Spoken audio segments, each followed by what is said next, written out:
sëñ bi nuyu nañ la. fay nañ la. mën nañ xam tur bi. tur bi maa ngi koy lepp beneen yoon nag. waaw mais tey boo ñu doon ñëwaatal ci li nga xamante ne moo fi xew démb lan nga ñuy wax. waaw li fi xew démb moo xew ci beneen gox ak beneen gox ak beneen gox ci Sénégal ñun ñëpp dégg nañu li fi jot a am quoi en fait comprendre nga jeunes yi seen liberté la ñuy xeex xam nga waaw pour dëkk bi gën a neex quoi comprendre nga parce que moom nii lañ ko falee woon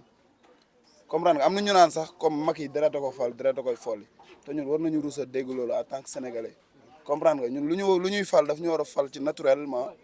folli ñu ci naturellement ak déggoo quoi en fait man foofu laa waxee comprendre nga parce que booy bi moom liñ ko xamee koñ bi fii liñ ko seedee mooy yaru jaamu yàlla amul ak kenn affaire musu fi xuloo ñu àtte ko musu fi xeex comprendre nga waxtu julli la jóge jox boromam lu mu moom ci jàkk jële di ñibbi si war a ñibbi këram fii parce que këram daa am jàkk bu mu jàkkaarloon comprendre nga mais lak policiers yi dañu encercler waaw dañu encercler dañu taxaw ci tali bi fële ñun ñu duggee ci koñ bi ñu dóor wetu jàkk ji lacrymogène booy mënuñ jullee foofu mu jóge julli ji di ñibbi si ñëw ba fii gis ne jàkk ji muy saxaar te jàkk ji ak këram ñoo jàkkaarloo mënu fa dugg mu taxaw ci poto bi di yërndu moom dafa dugal bopp bi génnee rek gars yi dóor ko bal mu daanu fekk maa ngi taxaw fii quelques personnes taxaw ne am benn maire bu ne rek ma dégg maire bu ne wuy sama ndey dóor nañ ko bal ma daw tiim ko mais entre mbagg bi ak épaule bi fii entre poitrine bi fii ak épaule bi xaw ma fan lañ ci dóor bal quoi man loolu moom xaw ma ko mais gis naa deret bëri mu ngi génn après gars yi ñëw ñun ñu waroon ko yóbbu hôpital mais mbooloo bi dañoo bari foofu ñi naan nañ ko yóbbu xam nga fekk policiers yi ñu ngi taxaw suñu ginnaaw ñun ñëpp bu ñu àndoon ak loolu ñoom dañuy mun nañu bañ a xam li fi xew mun nañ gis ne mbooloo nañ rek ñu dóoraat bal foofu erreur am xam nga ñu ne gars yi nañ dëpp ñu xeex ak policiers yi ñu dem seen yoon comprendre nga ñu mun a xam booy bi ci lu muy ne ñii naan day génn àdduna ñii naan du génn bu dem après ñun ñu xaw a dalal suñu xel tuuti yàggul tuuti ñu indil ñu information ah man j'espère loolu laa foog de sama jàpp ne ba mu yeggee la ko gars yi laal te dégg naan sa médecin laaluñu ko waaw laaluñu ko niñ ko indee noonu lañ ko tegee di xaar ba nu mu faatoo loxo médecin laalu ko. mais démb yan jafe-jafe ngeen ko yóbbee hôpital. yan jafe oto yóbbuwu ko. waaw bari na comme noonu rek parce que dëkk bi amul yow gi gis nga ko yow mi journaliste bi yow mi sax amuloo jàmm parce que da ngay bëgg di def sa yenn interview mais gars yi dañuy taxaw ci sa xam nga doo mun a xam sa liggéey nu muy demee comprendre nga waxantuma la oto dem booy may ñu oto fu mu jaar parce que xam nga dëkk moom bu ñuy booloo di xeex jàmm ñii dañ ciy dugal ñii dañuy booloo di xeex leneen comprendre nga caay-caay gi da ciy am ñoo xam ne dañuy xeex parce que seen métit la ñuy xeex waaw looloo fi am yàqkat yi dañ doon yàq ñi di def xeex pour defar réew mi ëllëg di xeex pour seen avenir c'est ça quoi loolu moo fi nekk. buñ koy yóbbu dañ ko jàppoo man dama bàyyi ñu jàppoo ko bay waa ji jot tali ba ma dëpp mais après li xew ci diggante tali bi ak Seto xaw ma ko ku ne ku dee ak sa bàmmeel quoi.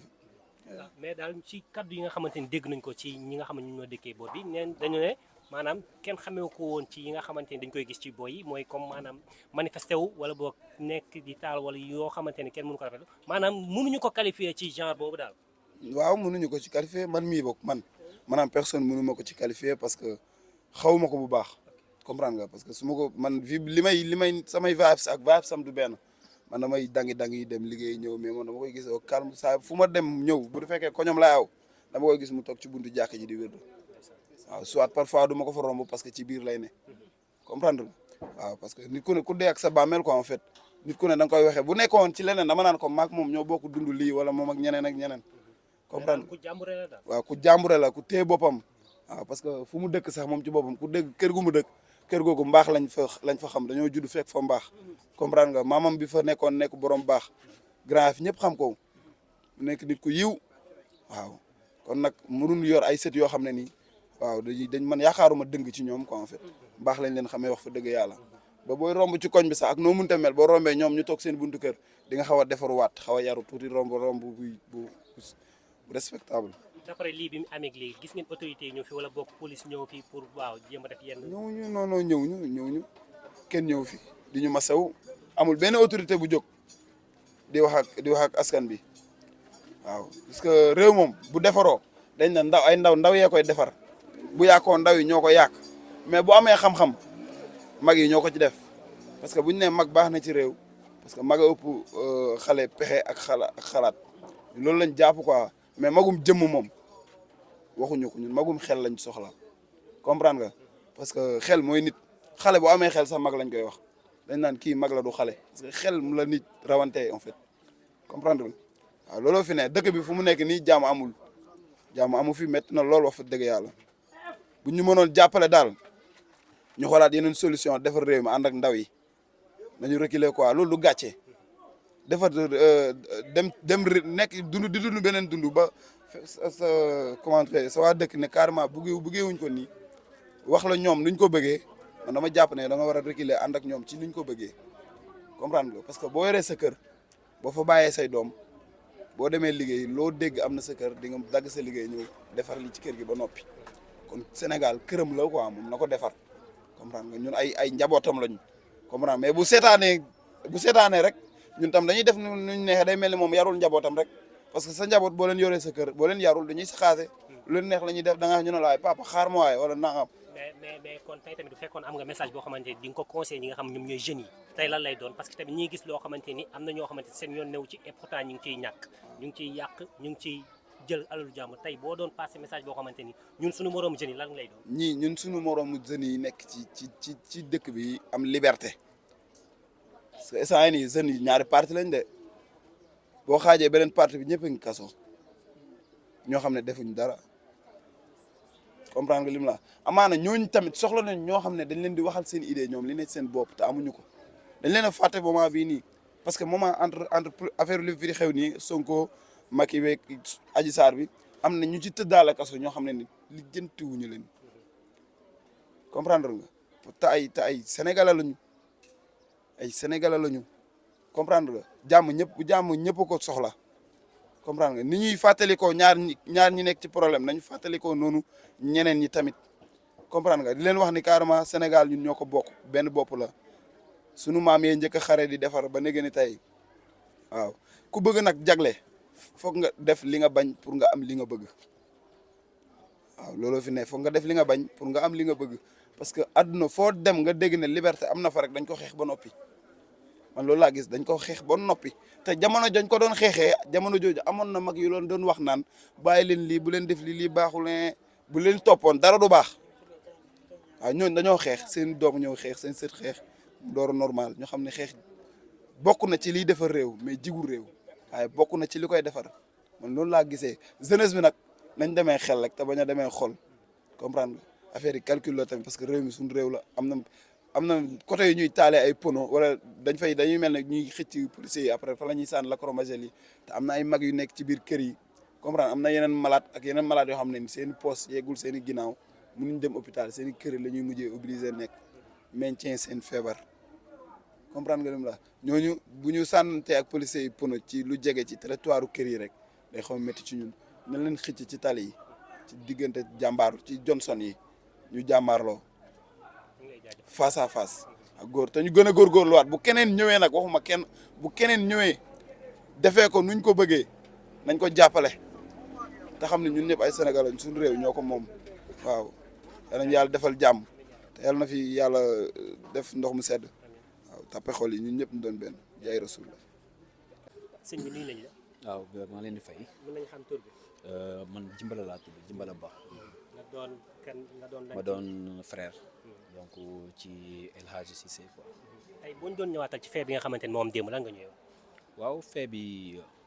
lenn la depuis hier dañoo toog le matin donc tout était calme en fait donc d'ailleurs sax c'est El Hadji Cissé moo préparé ataaye donc jox ñu le matin donc à 17h aussi moom moo ataaye loolu premier deuxième. bi ñu toogee di waxtaan noonu on était en train de débattre donc sur des actualités politiques bi ñu paree donc timis jot parce que moom nekk na koo xam ne du tardé waxtu moom du ko tardé te du ko fay ci waxtu bi la koy julli donc mu jóg bi mu jógee dem si jumaa ji di julli ji timis bi muy génnee di retourner donc di ñëw si kër gi gars yi dóor lacrymogène ba ñu dóoree lacrymogène mu reculer bi muy reculer mu xam ne mënul dugg parce que y avait beaucoup de fumée donc ci la retourné bi muy ñëwaat ci la ko policier bi visé dóor ko bal bi d'ailleurs ça parce que peut-être xam naa 2 balles la tiré parce que premier bal bu mu dóor da ko tiré su buntu kër donc bal baa ngi nii parce que lii nii vous pouvez confirmer ça parce que lii nii mënul nekk balle blanche lii balle réelle la bar réel la waaw je vais être franc avec vous. lii bar réel la te lii da ko dóor première fois deuxième fois fël la ko dóoree mu wàcc da ko natt dóor ko mu wàcc donc ñun li ñuy wax mooy lii nii ñu ngi koy condamné parce que tey maintien de l'ordre la ñu wax malgré tout ça il n'était pas un manifestant mësul nekk manifestant mais dañuy wax suñu force de l'ordre yi ne leen lu ñu nekkee fii mooy maintien de l'ordre lañ leen sant mais pas pour tuer des enfants pas pour tuer la jeunesse donc ñoom dañoo war a xam ne ñu ñuy rey seen ay rakk lañu seen ay doom lañu te aussi tamit li ma gën a métti da ngay dégg aussi population bi di wax naan non kuñ ci rey du mujj fenn parce que sénégalais yi dañuy war a jóg parce que lii dafa yomb c'est tellement facile ngeen di xool ñuy rey seen doom ñuy rey seen ay rakk ngeen di relayer des informations naan non kuñ ci rey du mujj fenn non loolu dafa war a jeex parce que loolu dafa war a jeex léegi amatul benn réew tey doomi France tey soo ko reyee duñ tëdd te duñ xam lu rey doomi France duñ tëdd te duñ xam lu rey doomi France tey booy lu ñu nekk di def nii tey du ma wax ne lu bon la du ma wax ne lu baax la mais de toute façon daal lii ñuy def na c'est pour la démocratie c'est ça que je peux dire c'est pour combattre la démocratie lii lu baax la tey mais tey li may wax mooy jeunesse bi nañ gën a yeewu ci benn côté mooy lan ñu def ko ak dal mais aussi di lancer appel gouvernement bi ne la ñu faire très attention parce que lii si ça continue dina indi leneen quoi xam nga tey famille bi tey sonn nañu quoi li ñuy def ni naqarañu nañu mais si ça continue ñun bokkuñu Pastef nous ne sommes pas de Pastef certes li may wax te nit ñi di ko bañ di ko dégg Ousmane Sonko ku baax la tey mu tax tey jeunesse bi di gën tey di rayante tey gars yi li ñuy bañ a dégg mooy Ousmane Sonko ku baax la tey ku baax moo tax tey jeunesse bi tey gën tey di xeex ngir moom am na loo xam ne yàlla su ko defee su xool kenn mënu ci dara donc gars yi neen def très attention par rapport ak li ñuy def te sóoraale jeunesse bi sur lu ñuy def yëpp léegi nag kii moom il est déjà parti comme ni ñu waxee rek donc actuellement on n'y peut rien du tout li ñu mën mooy ñaanal ko te déjà ñu ngi ci donc hôpital comme Cheikh ni mu la ko waxee donc dem nañu wax nañ dañuy def autopsie moom tout le monde sait que c'est le protocole quoi voilà loolu moom mënoo jël sa corps alors que dafa ñu kii nii xam nga donc il faut que ñu xaar donc lënd lañ ñu wax. mais ñoom gis nañ ni bal la. parce que non ñoom moom par rapport ak ça mënu ci am benn information ñun c'est-à-dire que lii man mënu ma wax ni ne lii nii man homicide volontaire laa ko jàppee quoi man ci lu ma jàpp parce que gars yi fii la taxaw di dóor bal nu ko neexee fii la taxaw dóor bal nu ko neexee lii nii yéen vous pouvez certifier ça lii ba réel la xam nga lii tey mënul nekk bal parce que lii nii mënul dugg si yaram te ñun ñëpp xam neen bali fetel lu muy ñëwee bali fetel suy ñëw say day ñëw de manière ondulaire su duggee si kii day kii broyer les organes nit ñi xam nañu ko donc booy bi tey ku lay wax la tey ne si loxo lañ ko dóor mais tey mu jën a dee mais vous loolu xam nga su leen neexee ngeen douter par rapport à ça voilà hémorragie dem ngeen police déclaré wax ni ñu fa demee lépp non par rapport ak tout ça donc defaguñu loolu quoi parce que loolu bala nga xëy def il faut que nga jot ay certificat de décès jotaguñu dara léegi daal ñu ngi xaar d'ici lundi donc ñu xool qu'est-ce qu'on va faire donc lan lañ jox Hervé dinañ fa dem incha allah pour récupérer loolu def loolu yëpp parce que corps bi d'ailleurs loolu lañ ko war a jot lundi bi. yaa ngi xamal léegi ne que El Hadj Malick Sy sa mag la yaakaar naa ne kon li nga war a dund ak moom bëri na boo doon def quelques témoignages ci moom seede ci moom ci li nga xam ne baax bi ngeen ko xamal sa jëwriñ léegi mu ngi seede loolu lan lay doon. waaw El Hadj Malick Sy li ma mën a wax ci moom bëri na quoi parce que man je suis son frère mais bi ma dëkkee ak moom 2 ans laa dëkk ak moom 2 ans laa dëkk ak moom ak dëkk góor nu mu mel quoi mësuñu xuloo moom mag mais comme soo gisee nit di ñëw si kër gi dafa oyof ba soo gisee nit di ñëw si kër dañ naan son sa frère bi sa frère lañ koy wax alors que moom mag tey El Hadj Cissé nekk na koo xam ne tey du la xaar si dara tey jàng tey nekk intellectuel vraiment su ngeen di débattre li ma gën a neex ci moom mooy su ngeen débattre dañ koy fan vraiment su ngeen débattre dañ koy fan tey li ma mën tey mooy lan parce que dama doon toog ak moom dafa amoon benn amour boo xam ne Ousmane Sonko c'était inconditionnel loo xam ne la yemut feneen mais il n'était pas un manifestant voilà kër gi la toog un bon patriote quoi man ce que j'appelle un bon patriote mooy koo xam ne donc lépp lu mu war a def mu ngi koy def xam nga yàqul deful dara kër gi la toog deful dara en fait voilà donc lu ma ko mën a seedeel tey fii nii mooy tey projet Pastef bi nii lu ko intéressé woon la dafa bëggoon Ousmane Sonko te tey xam naa lii tey ñu def Ousmane Sonko démb rek ñu ngi si waxtaan dafa nekk loo xam ne da nga koy naqarlu tey nag peut-être nekk ko fi moo tax ma koy waxal lii quoi parce que actuellement li ma ko mënal mooy lan bëgg-bëggam yi quoi ak ses principes ma jàppale ko ci quoi ma wax ko nit ñi xam ne carrément lii la El Hadj Cissé bëggoon ak lii la bañoon quoi mais de toute façon li ma mën a yow en grosso modo mooy El Hadj Cissé ku baax du ko gën El Hadj Cissé nit du ko gën man parfois je me dis que est-ce que ku mel ni moom existé musuma rencontré ku mel ni moom musul am nit koo xam ne c'est-à-dire il est jovial quoi voilà donc amul benn problème voilà c'est ça que loolu laa mën a wax ci moom donc ñu leen di jaajëfal di leen masawaat encore. d'accord incha allah merci. ñu nuyu nañ la. ñu ngi lay fay ku baax jaajëf mën nañ xam tur bi. Maguette Faye ñu koy wax Rakib. nga doon lan ci ki nga xamante ni moo fi bàyyeekoo. Bon mun naa ne c'est un frère ah c'est un frère proche parce que on a vécu ensemble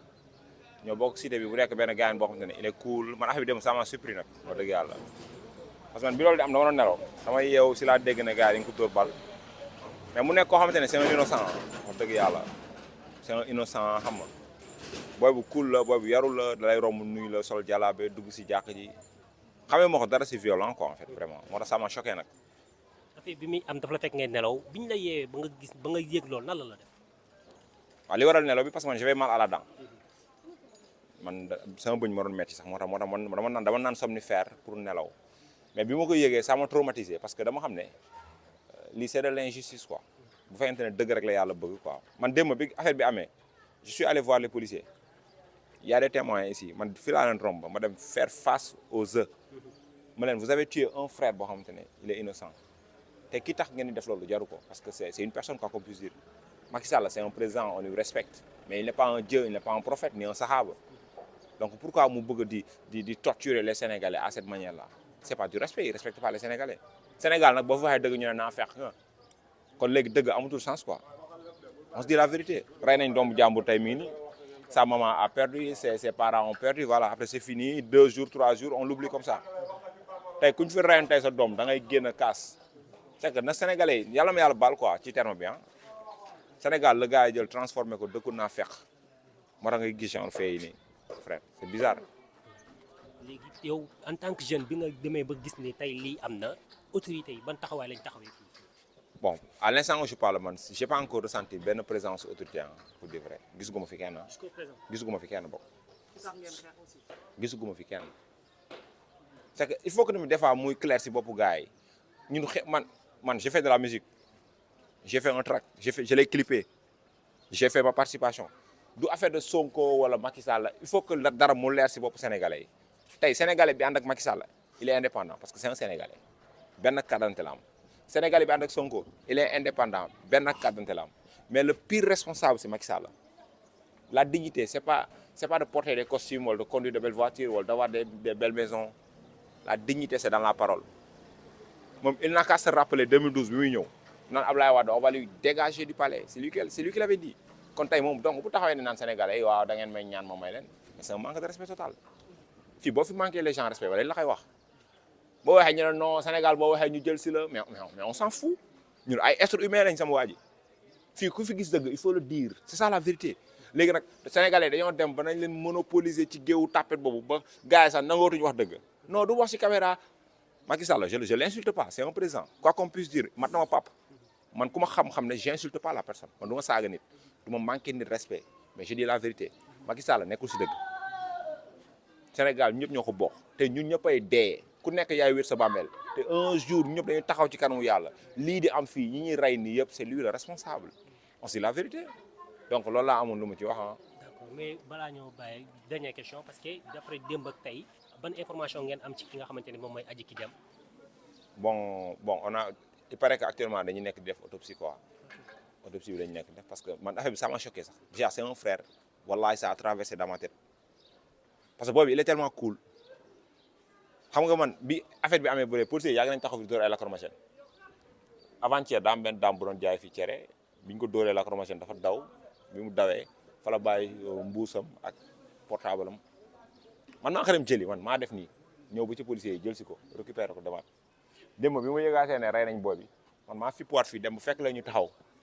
man leen vous tuez vos propres frères à cause d'une personne boo xamante ne il le vaut pas Macky Sall demain il va se débarrasser du Sénégal actuellement anu nekkul sa Sénégal dëkk baa ngi tax te tey bu benn France taxoon nga gis ko mu dugg bureau sécurité bi waaye et cetera je veux même pas parler ça de la français parce que man c'est que ça fait mal en fait frère mais le président il nous respecte pas mais nous on se respecte nous-mêmes te Sénégal suñu Sénégal la li may wax toujours rek képp ku am sa dëgg booy wax teg ko ci discipline quoi parce que dëgg bu tegoo ci saaga rek dootul nekk dëgg donc tey loolu mooy yàq yenn vérité gars yu bëri ci temps bi da ngay gis kuy wax dëgg mais dafay boole saaga je suis pas d'accord le président tu peux lui dire la vérité man seetaan naa benn vidéo Macron waa ji dafa ñëw di wax moom il lui dit la vérité et pourtant il a écouté Sénégal fii tey da ngay nekk un jeune tu veux voir mais yow quand tu n'as pas benn statut tu peux pas voir le président voilà le président c'est man la question c'est-à-dire ce qui nous fait mal dafa metti boo nekkee président buur nga voilà on te voit pas les gens n'ont pas le droit de parler tu fais ce que tu veux tu donnes des ordres et on exécute non c'est pas ça la vie avant-hier tu n'étais rien président bi nga nekk nii ce sont les Sénégalais qui te l'ont font Sénégalais yi ñoo la élire ñoo la dugal palais il faut le respecter merci monsieur jaajëf war na big up waaw salaamaaleykum. maaleykum salaam. sëñ bi nuyu nañ la. ñu ngi lay fay. mën nañ xam tur. waaw maa ngi tudd Bas. Bas. waaw maa ngi dëkk Grand Yoff waaw. Bas démb bi nga yëgee li nga xamante ne moom mooy xew fii ci Grand Yoff lu nga def. yëgu ma ko kay dama ko fekkee. waaw. métti na ma trop nag parce que bu doon sama sago mënoon na ñàkk quoi ndax jaru ko amul benn njëriñ muy suñu côté muy côté beneen camp bi waaw métti na ma trop nag ndax am na yoo xam ne jaru ko quoi comprendre nga Sénégal ñoo ko moom tey conséquence bu mënte am après suñu lay retourner muy politiciens muy policiers yi muy ñeneen ak ñeneen dëkk bi ñun ñoo ci gën a yellool parce que ñun ñooy jeune bi quoi ñun ñooy jeune dëkk bi ñun tey dëkk bi bu baaxee ñun la bu bonee ñun la mais métti na ma torop parce que kanamu yàlla parce que ñëw naa ba tiim ko nii après dama delluwaat parce que dafa nekk loo xam ne dafa nekk geste bu ñaaw quoi genre loolu moo tax. fekkee nga ko da ngeen nekkoon ensemble wala da nga doon romb rek yem ci. non même pas man ci bopp koñ bii laa taxawoon affaire mi ngi amee fee ci bopp koñ bi dama génn fii di xool bitig yi ba xam tëj na bii tëj may yendu bële juste ñu laal booy bi ma jóge fii dem xool ko gis ñu mu nekk blessure bu grave après ma dellu si waat mais depuis boobu ba tey daf ma def problème parce que ni ma ko gisee après ma yeewu le lendemain ñu ne ma dem na daf ma def cas ba tey nii quoi mais jaru ko amul sens. ñu ciy dégg ay rumeurs yu doy waar yoo xamante ni dafa bokkoon ci manifestation ñi daan bokk ci réellement nan la demee. genre man mënu ma la wax bokk na ci manifestation yi wala bokk ci mais kooku du genre boobu du genre buy manifesté wu mais man mënu ma la wax bokk na ci wala bokk ci mais man xam naa ne du genre buy manifesté wu waaw parce que sorante wuñu parce que fii la ak fii benn la quoi waaw mais man xam naa ban genre la. mais man xam naa ne nekkul genre boo xam ne day nekk fii di sànnante xeer affaire yooyu noonu du genre boobu. maanaam daal bokkul ci booy yi nga xamante ne mën nañ leen nemmeeku si ñiy yàq. déedéet du genre boobu. bien sûr dëgg la waaw dëgg la parce que ñi fi nekkoon démb 100% 90% man ràññeewu ma leen fii Grand Yoff fii nii. déedéet 100% laa la wax 90% après ràññeewu ma leen fii ndax xaw ma seen kanam musuma ko gis ñun ñoo fi nekk te en général ñun ñu fi toog nii billaay wallaay wa taalaay ñu fi toog nii gisuma fi kenn ku fi génnoon doon sànni xeer gisuma ko sonal nañ ñu parce que buñ fi dóoree reconnaître ci kër yi lay dugg ñoo fa nekk ak suñuy parents yi après da leen di sonal ak ay xale yu ndaw daf ñuy sonal amul sens te politiciens yi ñoo ko jarul ci boppam muy ñaari camp yëpp jaru ko. amul sens amul njëriñ seen bopp lañ fi nekkal ñun nañ xool ni ñuy defaree suñu avenir suba moo gën yi détails yi amul sens waaw kon tey bu fekkoon am nga looy jàllale message si jeunes yi lan nga leen di. lu ma leen di jàll lu ma leen di dénk mooy ku ci ne na xool avenir am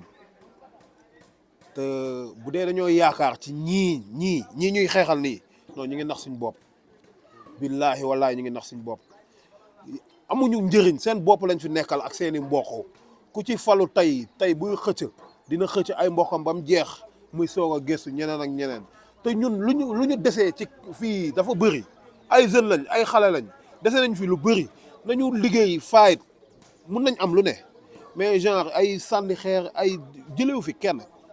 tey dañ fi sànni xeer dóor fi ay nit bal ñu dee bu subaa ñu continuer seeni activité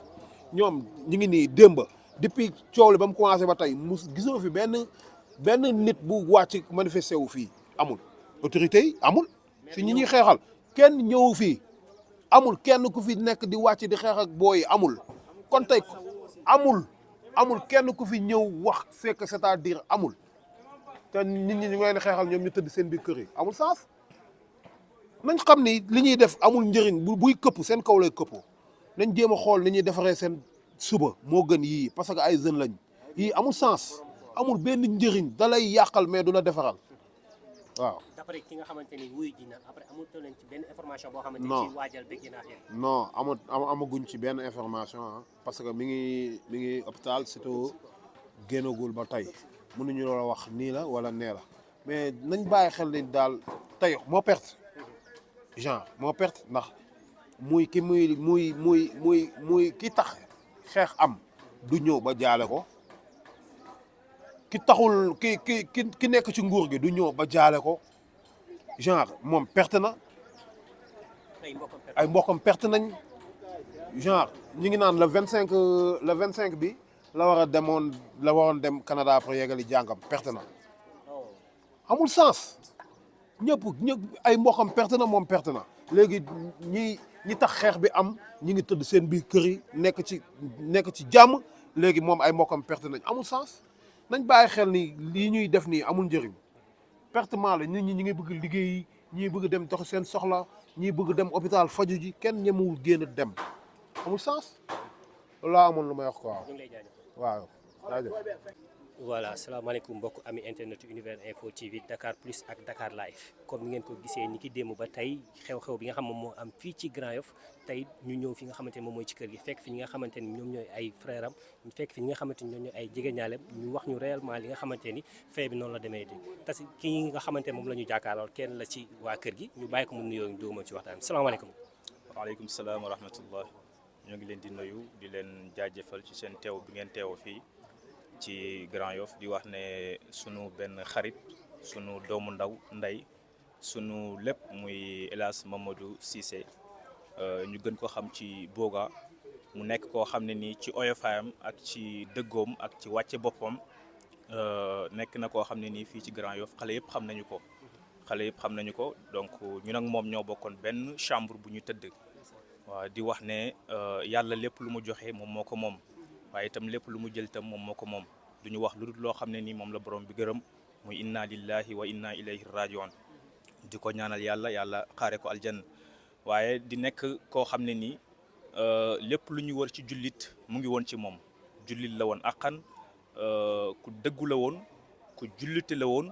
ku baaxoon la ku suufiloon boppam la comme ni ma ko waxee parce que ñun ak moom ñoo dëkk fii ak sunu grand bi waxtu julli du ko tardé man muy wax ak yow ni oustaz la damay jàngale maa ngi jàngalee Kër Massar mais waxtu julli su jotee lépp lu ñu doon def bu waxtu julli jotee daf koy arrêté pour dem julli ji boobu mën naa wax ne ci yoon boobu noonu la woyu jee boromam parce que démb ñun ñoo bokk julli ji vendredi muy juma bokkaat dem julli ji takkusaan ci jàkka ji nii bokkaat dem julli ji timis bokkutoon ci manifestation yi nag waaye nag dogalu yàlla nag bu ñëwee dañ koy nangu mën naa wax ne dem na itam ci dam bu rafet parce que dañoo julli timis ba génn même pas matul sax 5 minutes ci leen ko dóoree bal bi mu daal di woy ju boromam donc ci leen ko yóbbee hôpital gis nga finalement lu yàlla dogal lii mooy li nga xam ne nii moom moo fi xew mu nekk koo xam ne nii aussi grand bi da ko doon jox chaque vendredi muy biscuit soow mu koy séddale di ko sarax booy gis nga booy nii toog ñëpp xam Boga koo wax mu ne Boga koo wax mu ne Boga mu nekk koo xam ne itam ci OFAM xale bu toll nii mën na ko yónni loolu dérangé wul ko xale bu toll nii mën na ko yónni donc ku baax la woon jullit la woon axan donc duñ def lu dul ñaanal ko yàlla xaaree ko aljanna yàlla fay ko ay jëfam woyefal cuuf ci kawam jégal ko ay bàkkaaram bi jaay seydil wujur sallallahu alayhi wa sallam. ndeysaan mu nekk ay kàddu yu rafet yoo xamante ni seede yi ku ko dégg dina xam ni ku baax moo fi jóge mais affaire bi muy am ci lan la leen fekk ak nan ngeen ko yëgee yéen. waaw ñun bokkuñu woon ci manifestation bi parce que nekkoon na loo xam ne ni lu ñu jaaxal la woon koñ bi fii nii yëpp ay saxaar la woon foo tollu tël ngay dégg donc ñun si kër gi fii nag la ñu dëkk bu waxtu julli jotee nag il faut ñu dem jox li nga xam ne ni moom la ñu suñu borom digal waaw muy julli donc bu ñu jullee nag ba pare di dugg moom nu mu jullee ba pare duggaat si biir kër gi pour génnaat donc foofu la ñu ko tiiree bal gis nga bal am na benn bu dal nii donc lii bal la donc gis nga donc nag léegi foofu lañ ko dóoree bal après mu daanu ba mu daanoo xale yëpp daw bàyyi ko foofu noonu après am benn grand boo xam ne ni moom moo wax ne moo ñëw moo ko téye boobu ñu ngi woon si biir léegi ba loolu amee man après dama duggaat néegam di ko tooñ ba fekk foofu lampe mu ngi tàkk lampe baa ngi signalé di tàkk pour man mu ngi ci biir néeg bi ma koy tooñ naan ko boogaa ana karité bi ñu joxoon ñu koy diw suñu bët parce que dañ ko doon sànni ba di ko sànni ci biir kër yi donc pour nooyi ko sa karam bi day mel ni luy tàkk après moo la ñu jox karité bi ñu doon diwoo suñu kii bi ma naan ko ana karité bi man moom xam naa léegi affaire yi jaratul dem parce que léegi dafa mel ni dafa ëpp loxo nañu toog léegi nu ma koy waxee loolu ma xool ci néeg bi gisuma ko nu may génnee di ko laajte ci la ma sama grand bi waxee ne boogaa daa mel ni dañ koo jàmbal dawal gaaw nga dem hôpital ci laa dawee fii dama ko daw ba sétéo donc ba ñu demee après ñu wax ak médecin yi boo yu ko yóbbu woon dañu waxoon dañuy dugg force te noonu la demee itam dañoo dugg force na fii kenn du ko fi téye xaw nañ déborder foofu sax xaw nañ yëngal foofu noonu après nag ci leen ko jébbal médecin yi ñoom itam ñu nekk di def seen liggéey mënuñu xëccoog ñoom dugg si biir parce que ñun nekkuñu ay médecin lu ñu mën rek ñoo jox leen ko après nag sukkandiku suñu borom donc ci la ma wax ne nag léegi da ngay toog nga xaar léegi lu ci am rek man dinaa la wax ci la ma laaj turam ma jox ko turam hélas Mamadou Sidibé Cissé la tudd donc nag léegi toogal noonu nga xaar man bu ci dara amee rek man dinaa la wax ci laa toog noonu di xaar man rek maa fa nekkoon ma toog tuuti grand bi door a ñëw ba grand bi door a ñëwee wax ma ne ana boogaa ma ne ko waaw ñu ngi si biir donc médecins yi jël nañ ko en charge ñu ngi def seen liggéey waaw lu ñu def rek dañuy toog nag ñaan yàlla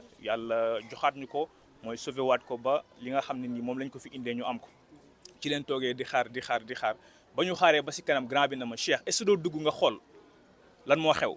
ci laa dugg laaj médecin bi ne ko man maa fi indi hélas Mamadou Cissé mu ne ma mu ngi réanimation ma ne ko fan la mooy da ngay dem au fond léegi ni may demee nag xaw ma ban salle la nekk après ci laa wëññeeku waat ñëw pour laaj ko ba ma wëññeeku waatee ñëw pour laaj ko léegi fekkuma fa médecin bi ma njëkk noonu laaj après ma fekk fa beneen médecin bu xaw a gàtt nii te xees ci la ma ñëw woo ma ne ma yaa indi hélas Mamadou Sidibé Cissé ma ne ko waaw mu ne ma toogal naa toogee ne ci banc bi après mu ne ma il est parti ma ne ko lan ngay wax ni mu ne ma il est parti mu ne ma du ma moo am blessure bi fii ma ne ko waaw mu ne ma il est parti ma ne ko hélas Mamadou Sidibé Cissé mu ne ma waaw il est parti donc on fait beaucoup de choses mais il est parti nii. lu yéeme. waaw métti na trop mais encore une fois ñu koy ñaanal yàlla na ko yàlla yërëm jéggal ko te xaree ko aljana ndax seede yi nga xamante ni dégg nañu ko ngeen wax ko ak waa koñ bi day firnde ni maanaam jullit la woon day firnde ni ku baax la woon day firnde ni ku jullite la woon ndax d'après yow li nga xamante ni moom nga mujjee wax léegi. dama ko laajal ndax médecin bi jotu la wax nan la demee ndax difficulté la demee la génne àdduna wala. waaw médecin bi nag jotuma wax loolu. man jëm naa forcer sax pour dugg ak si ñoom fu ñu nekk mais mënuma forcer ak ñoom parce que wax naa la ñoom loolu seen liggéey la donc lu ma mën nag mooy jébbal naa leen ko nañ ne ma toogal xaar lu ci am après ñoom duñu la wax ci laa toog xaar donc après ba ma toogee ci biti lii dawloo sama yaram mooy yuuxu bi muy yuuxu ci biir hôpital bi loolu mooy dawloo sama yaram mais man itam maa ngi naan peut-être grawul parce que épaule bi fii nii bu nekkoon bal bi dafa dal ci bopp bi wala mu dal ci biir bi wala feneen la dal ci laay wax ne man dina ma xaw a jaaxal daal amoon naa njortu bu rafet amoon naa yaakaar bu rëy ne dinañu ko delloowaat léegi ñu indi ko téléphone bi di sonné sama téléphone di sonné mooy ku nekk di ma laaj ndax fu ngeen toll ma ne leen médecins yi jël nañ ko en charge ñu ngi koy faj donc léegi nag lu ci des moom ci yàlla la ñu ngi ñaan yàlla joxaat ñu ko